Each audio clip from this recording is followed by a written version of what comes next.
Hello everyone. In this video, we are asked to find the value of x. So we are given that 8 to the power of x plus 2 to the power of x is equal to 130. So the first thing we do is that we have to express 8 in the power of base 2. So we have that 2 to the power of 3 or to the power of x plus 2 to the power of x is equal to 130. Now recall that from the laws of indices that a to the power of m multiplied by an exponent of n can be expressed as a to the power of n multiplied by exponent of m. So at this point, we can apply this rule here. So we have that this becomes 2 to the power of x all to the power of 3 plus 2 to the power of x equal to 130. Now, at this point, we can make some simple substitution. So we have that let y be equal to 2 to the power of x. So at this point, the equation now becomes y to the power of 3 plus y equal to 130. So therefore, this is y to the power of 3 plus y minus 130 equal to 0. Now, y at this point can be expressed as 26y minus 25y, which is still equal to y, and also 130 can be expressed as 26 times 5. So therefore, the equation becomes y to the power of 3 plus 26y minus 25y minus 26 times 5 equal to 0. So at this point, we can rearrange terms. So we have that y to the power of 3 minus 25y plus 26y minus 26 times 5 equal to 0. So we can factorize at this point. So we have that y, open a bracket, y squared minus 25 plus 26, open a bracket, y minus 5 is equal to 0. Now, you can cross-check your factorization. Recall that y times y squared is y cubed, and y times negative 25 is negative 25y. Also, 26 times y is 26y, and 26 times negative 5 is minus 130. So at this point, this can now be expressed as y, open a bracket, y squared minus 5 squared plus 26 multiplied by y minus 5 is equal to 0. But recall that y squared minus 5 squared is equal to difference of 2 squared. And it can be given as y plus 5 multiplied by y minus 5. So at this point, we have it that y, open up a bracket, y plus 5 multiplied by y minus 5 plus 26 multiplied by y minus 5 equal to 0. Now at this point, y minus 5 is common at the left-hand side, so we can factor it out. So the equation now becomes y minus 5, open up a bracket, y plus 5 plus 26 equal to 0.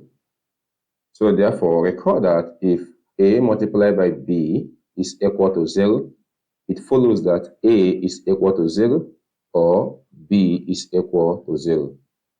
So therefore, y minus 5 is equal to 0, or y, open up a bracket, y plus 5 plus 26 is equal to 0. So at this point, y is equal to 5. Thus, this is our first solution. Also, we have it that y, open a bracket, y plus 5 plus 26 is equal to 0. So at this point, we can expand this bracket. So we have y squared plus 5y plus 26 equal to 0. Now, this is a quadratic equation in terms of y. Thus, to find the values of y, we make use of the quadratic formula.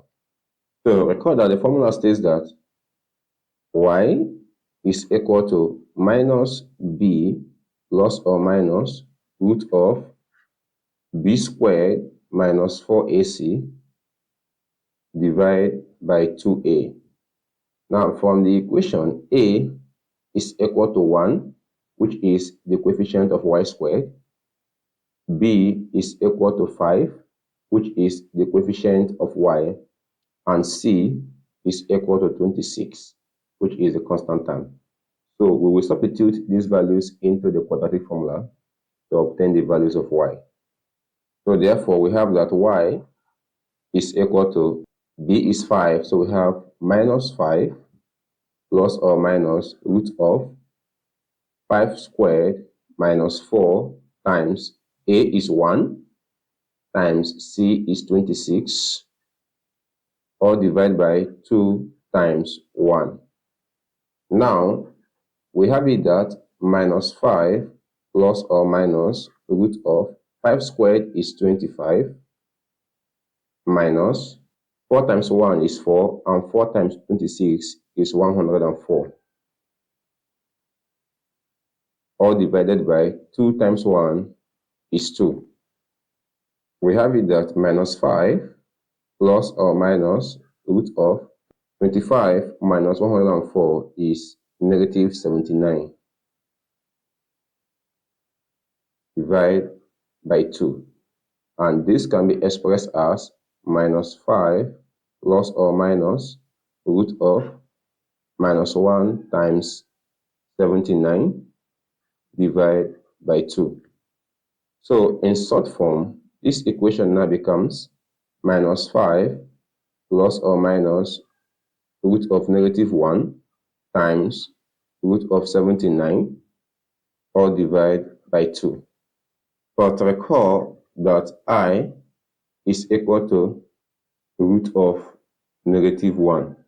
So therefore, the numerator becomes minus 5 plus or minus I multiplied by root of 79 divided by 2. So at this point, for the second solution, we have that y is equal to minus 5 plus root of 79 I divided by 2. So this is the second solution. And the third solution is equal to minus 5 minus root of 79 multiplied by I, or divided by 2. This is our third solution. Now at this point, the second and third solutions are imaginary. So therefore, the only real solution we have is that y is equal to 5. But recall that y is equal to 2 to the power of x. And at this point, y is equal to 5. So we have 5 equal to 2 to the power of x. So at this point, we can take the log of both sides. So we have log 5 to base 10 is equal to log 2 to the power of x to base 10. So from the index law of logarithm, the right-hand side can be written as x multiplied by log 2 to base 10. So at this point, x is equal to log 5 to base 10, all divided by log 2 to base 10. And this can be expressed as log 5 in base 2. So therefore, the value of x is equal to 2.3219. Now we can check if the value of x satisfies our solution. So we had that 8 to the power of x plus 2 to the power of x is equal to 130. So therefore 8 goes to the power of 2.3219 plus 2 to the power of 2.3219 is equal to 130. So the left hand side becomes 124.992 plus 4999 equal to 130. So the summation of the left hand side gives the value 129.998, which is approximately equal to the right hand side, 130. So it follows that the value of s satisfies our solution. Thank you so much for watching, and if you know you found the video helpful, please encourage us by liking this video and subscribing to our channel for us to reach more people that like solutions like this. Thank you, and I will see you in my next video. Bye.